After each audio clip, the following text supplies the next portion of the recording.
brick on the phone or send it by the website, that's me. And it's a huge help to Hope, and I find it to be something I don't have a problem talking about, because when we purchase a brick, it makes us feel better.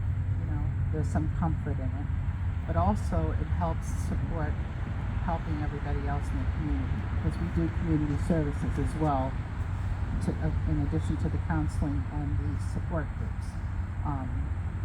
I am a facilitator of 2 support groups and do counseling, but the thing that gives me the greatest joy as far as just satisfaction is creating a brick for somebody that when you look at that brick, you know something about them. Even if you don't know them, it says something about them, and it sort of brings them, a part of them, to stay here in the garden to tell people about who they are. We just introduced a new section of our garden. It's a new thing. Please, before you go, just take a quick look. They're called photo bricks.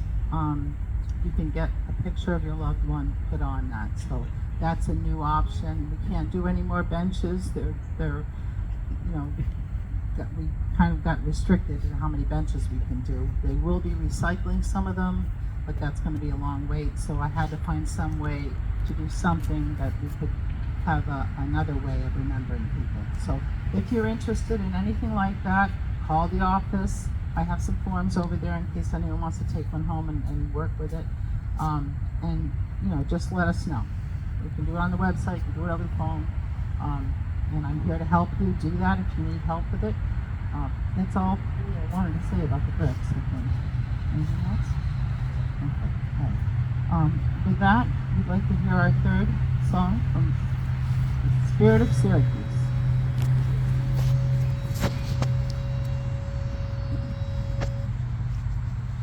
The sky may be starless, the night may be moonless, but deep in my heart there's a glow of love.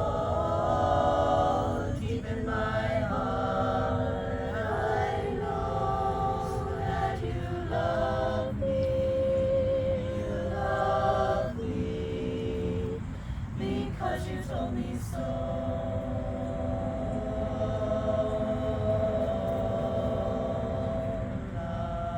Love letters straight from your heart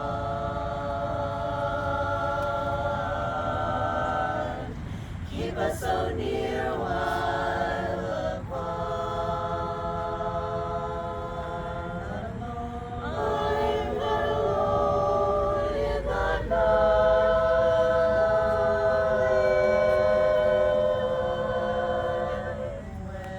when I can have all the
when Father Joe was speaking, he talked about people coming to Hope for help. And all I'm going to do today is just share a little bit about how I came to Hope for Bereaved. In 2005, I lost my dad to a stroke in a nursing home. My dad was paralyzed for several years, and I moved him here to be with my mom, who was also in a nursing home at that time. They were 4 rooms apart from each other. And when my father passed, I was so busy taking care of my mom because she had dementia, and there were times when she couldn't remember that my father died, and I would have to comfort her and, you know, give her what she needed at that moment. And I never really got to deal with my own grief at that time. And then in 2009, my partner had passed away, and that's when everything hit. My father's grief came up, the grief that I was suffering at that time, and I didn't know what to do. 3 months to the day of the death, I lost my job. My job was sent down to Texas. So at that moment, I didn't know what to do. I got up one morning and stood in the middle of my bedroom floor. I just stood there and cried because I had no clue how to go forward, because everything in my life had flipped upside down. I picked up the phone and I called Hope. Many times I drove here, so we had no clue what goes inside that building. No clue. And I went and I met with a wonderful woman named Sharon, who has since retired and moved to Colorado. But, you know, and I sat there with her and I shed many, many tears with her. But the one thing I said to her, Sharon, I don't know how to put my life back together right now. And she said, honey, it's never going to go back the way it was. The puzzle has pieces missing now. And now you have to learn to live the new normal life with those pieces missing in your life. You'll come to live in a different way. You'll always remember them. They'll always be a part of your life, but in a whole different way today. And that's what happened. And shortly after that, I started to work for Hope. And today I've gone through training for counseling. I do a support group for family members and friends who lost a loved one. And it's one of the greatest gifts that God has given me. It's the greatest job I've ever had in my life, because when I go home at the end of the day, I feel like God has touched my life through the people that I talk to every single day. When I hear their tears, when I hear their laughter, when they first come in, they're in tears, and when they walk out after a couple of visits, they're smiling, and it's like, wow, it's working. God is working, and He's helping me to get the words. There's sometimes I sit there and say, God, just help me get the words to say to these people, because sometimes I don't know what to say, because sometimes the hurt is so deep from the tragedy of the death. Sometimes I just have to say at this moment, there's nothing, no words I can say to really give you true consolation at this moment, but we will work at it. And we do. And eventually the smiles come, and they move on in their life, and they're doing well today. And that's a great gift, a great, great gift.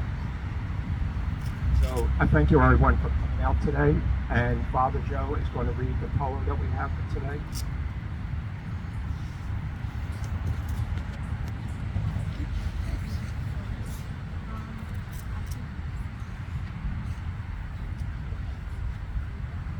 If you picked it up, you have a copy you can follow along. If you like it, you can find a copy on the table on the way out, but I'll read it here first. So, on the death of the beloved. Though we need to weep your loss, you dwell in that safe place in our hearts, where no storm of night or pain can reach you. Your love was like the dawn, brightening over our lives, awakening beneath the dark a further adventure of color. The sound of your voice found for us a new music that brightened everything. Whatever you unfolded in your gaze quickened in the joy of its being. You placed smiles like flowers on the altar of the heart. Your mind always sparkled with a wonder at things.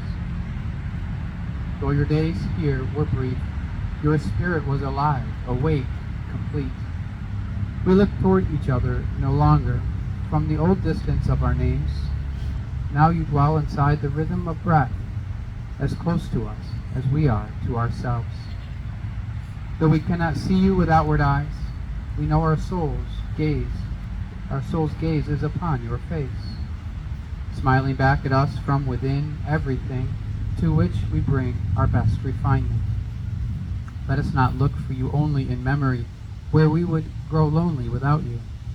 You would want us to find you in presence, beside us when beauty brightens, when kindness glows, and music echoes eternal tones. When orchids brighten the earth, darkest winter has turned to spring. May this dark grief flower with hope in every heart that loves you. May you continue to inspire us, to enter each day with a generous heart, to serve the call of courage and love until we see your beautiful face again, in that land where there is no more separation, where all tears will be wiped from our mind, and where we will never lose you again.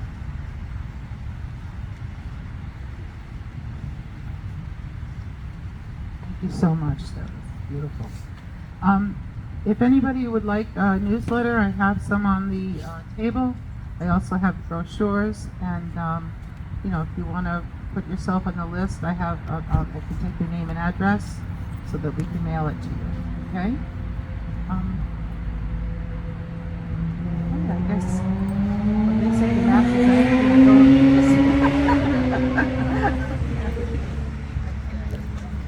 Thank you all for coming.